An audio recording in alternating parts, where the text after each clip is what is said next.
오늘은 인지 심리학자인 크리스 나이바우어의 하마터면 깨달을 뻔이라는 책 내용 중 일부입니다. 이것은 가장 정교한 모순이다. 모든 것을 포기한 바로 그 순간 모든 것을 얻게 된다. 권능을 원하는 한 그것을 가질 수 없다. 더 이상 권능 따위 필요치 않을 때 당신이 상상할 수 있는 그 이상의 권능을 갖게 될 것이다. 람 다스.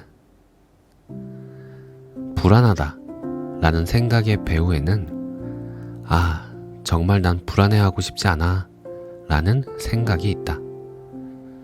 불안해하고 싶지 않아서 불안하게 된다는 이 모순은 우리의 사고작용에 아주 흥미로운 측면을 드러내준다. 어째서 걱정하지 않으려 애쓰면 애쓸수록 점점 더 걱정이 많아지는 걸까? 숫자 3을 떠올리지 마세요 라고 하면 당연하게도 숫자 3밖에는 아무것도 떠오르지 않는 이유는 뭘까? 다음번에 화가 나는 상황이 오면 누군가 당신에게 화내지 말라고 할 때 어떤 느낌이 드는지 살펴보라. 억지로 잠을 청했건만 결국 뜬 눈으로 지새운 경험이 있는가? 반대로 깨어있으려 애쓰는데 딱 어떤 생각 도중에 잠들어버린 경험은 진짜 못돼 먹은 것 같던 사람들이 알고 보니 꽤 괜찮은 사람이더라는 경험은 반대로 평등과 평화의 깃발을 흔들어대던 이들이 상상도 못할 잔인한 짓을 저질러버린 경우는 당신이 멍청하다면 세상은 당신을 사랑할 것이다. 당신이 세상을 사랑한다면 세상은 어떻게 해서든 당신을 십자가에 매달 것이다. 이제껏 수많은 이름으로 불려왔지만 나는 이런 모순들을 무적의 대립성 법칙이라고 부른다. 우주는 서로 대립되는 본성들 사이를 불안정하게 왔다 갔다 하는 것처럼 보이며 그 대표적인 예가 바로 우리의 마음이기 때문이다. 나는 이 무적의 대립성 법칙이 우주가 지금껏 운영되는 데 있어서 중력의 법칙만큼이나 중요한 역할을 해왔다고 생각한다. 자신의 에고를 없애는 위대한 여정에 오른 이들은 예외 없이 더욱더 강한 에고를 만나게 된다. 이완하려고 애쓰는 자는 갈등과 혼란을 경험하게 된다. 긴장을 풀고 모두를 사랑하려는 노력이 효과가 있었더라면 60년대 히피운동 이후로 벌써 인류는 낙원을 이루고도 남았을 것이다. 이 법칙이 알려진 고대로부터 지금까지 이것을 진짜 제대로 이해했던 사람들은 아마도 행운을 빌어주는 마음을 다리나 부러져라 라고 돌려 말하는 연극 배우들밖에 없었지 않나 싶다. 연극계에는 행운을 빌어 라는 말이 오히려 불운을 불러온다는 미신이 있어서 공연을 앞둔 배우들이 서로 저주하는 말을 주고받았다고 한다.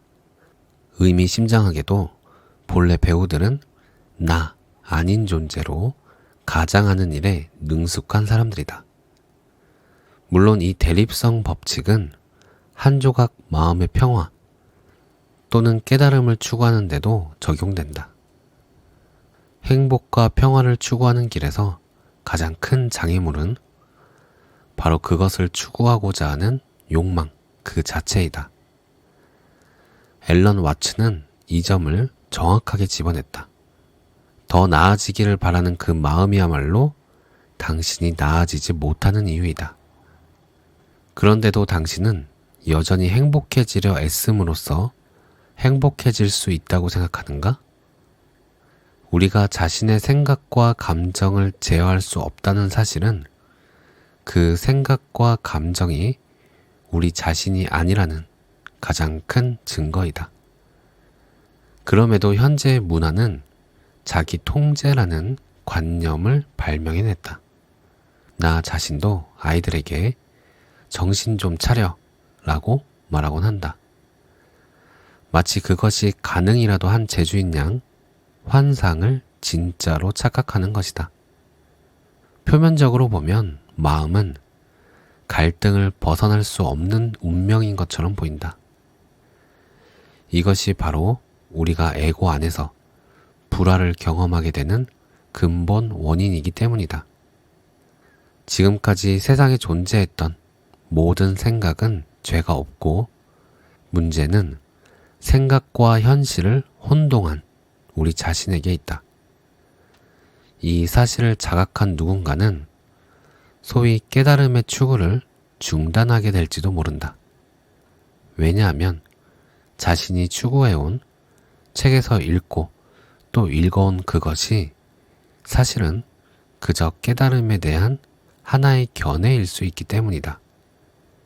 심리학만 보더라도 마음의 내용을 해결하고 고치려는 데 대부분의 노력이 투자되고 있다. 생각의 내용이 문제가 아니라 생각이 창조되는 과정 자체가 스스로 문제를 창조하고 그것을 해결하는 것을 심지어는 즐기기까지 한다는 걸 눈치채지 못한 것이다. 어쩌면 더 나은 존재가 되겠답시고 지속적으로 애쓰는 것이야말로 부질없는 짓이다.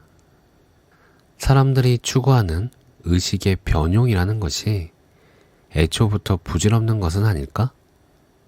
아니면 쇼생크 탈출에서 얘기하듯 희망이야말로 가장 중요한 것일지도 모르겠다. 이 경우 희망이란 걱정, 불안, 우울 같은 에고적 생각으로부터의 탈출을 기대하는 것이라기보다 앨런 와츠의 표현을 빌리자면 그 안으로 탐구에 들어가는 데서 비롯되는 것이다. 즉, 오직 이 신경증적인 상태들을 진정으로 대면하여 끌어안고 다독일 때만 기대할 수 있는 희망인 것이다. 이것은 원수를 사랑하는 것과 같다. 어떻게 하면 이런 신경증적인 상태들을 진심으로 받아들일 수 있는지, 어찌하면 원수를 사랑할 수 있게 되는지를 언어로서 가르쳐 줄 방법은 없다. 단지 희망에 집착하기를 그만두는 바로 그때에 묘하게도 전혀 다른 희망이 출현한다는 말 정도밖에는. 희망은 다른 모든 것과 마찬가지로 당신이 그것을 갈구하지 않을수록 점점 더 많은 곳에서 발견된다. 점점 더, 나중에는 넘쳐 흐를 정도로. 나는 이런 기묘한 희망의 정수 속에서 사람들이 시시한 사랑 타령 노래들에 질리게 된다면 그땐 무슨 일이 일어날까를 궁금해했던 폴 맥카트니와 비슷한 의문을 품어본다. 오늘 내용은 여기까지입니다. 에고는 어떤 상황이나 사건이 사실이든 사실이 아니든 해석하고 분별하려는 특성이 있습니다. 그 해석과 분별을 통해 좋은 방향, 더 나은 판단, 성장 등의 의식의 변용을 만들어가게 됩니다. 구분 짓고 그 중에 선택을 하는 거죠.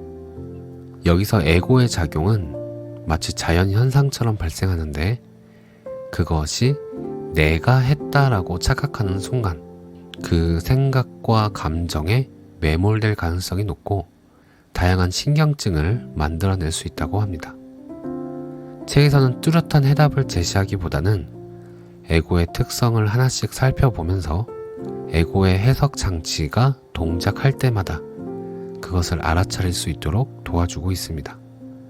그러면서도 책에서는 에고를 지켜보는 바로 그것도 역시 또 다른 에고에 불과하다 라고 말하고 있는데, 새로운 버전의 무수한 의식 수준이 끝없이 만들어지더라도 그 전부가 또 다른 형태의 에고에 불과하다고 합니다. 이 부분이 저는 헷갈리더라고요. 지켜보는 그것도 에고다. 저는 지금까지 지켜보는 그것은 뭔지는 모르겠지만 에고와는 다르다고 생각하고 있었거든요.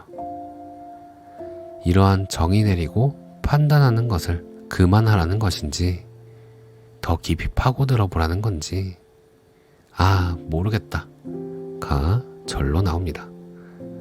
어떠셨나요? 오늘도 감사합니다.